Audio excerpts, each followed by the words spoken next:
आज मैं आपको लोन ट्रैप से कैसे बचना है उसके बारे में बताऊंगा। सच बताना, क्या तुम भी लोन लेने से पहले खुश होते हो और ईएमआई भरते वक्त परेशानियों का सामना करना पड़ता है? अगर हाँ, तो तुम भी लोन ट्रैप में पहले से ही कहीं ना कहीं फंसे हुए हो।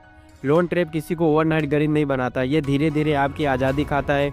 पहले एक ईएमआई, फिर दूसरी ईएमआई, फिर ईएमआई चुकाने के लिए एक और ईएमआई, और फिर एक दिन ईएमआई ही आपकी सैलरी डिसाइड करती है।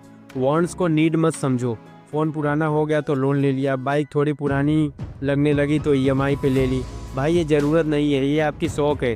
शौक के लिए लोन लेना लोन ट्रैप का पहला स्टेप है। इंटरेस्ट इतना हाई होता है कि आप सिर्फ बैंक को अमीर बनाते हो।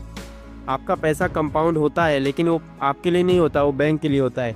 जितना हाई इंटरेस्ट पर लोन लोगे उतना ही हाई आपको स्ट्रेस और उठाना पड़ेगा।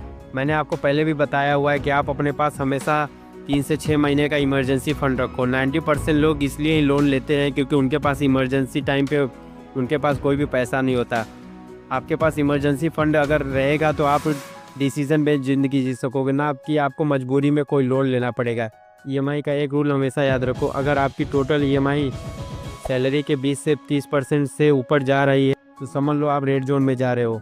लोन आपका फ्यूचर खरीद लेता है और आप अपनी कल की इनकम आज बेच देते हो। अब अपने आप से सवाल पूछो कि अगर तुम्हारा ईएमआई तुम्हारे इनकम के 30% से ज़्यादा आता है तो ईएमआई तुमने ज़रूरत के लिए लिया था या शौक पूरा करने के लिए लिया था? तुम्हें तुम्हारा जवाब खुद मिल जाएगा। तो ऐसी फाइनेंशियल क्लैरिटी डेली चाहिए तुम्हें तो अभी चैनल को सब्सक्राइब करो।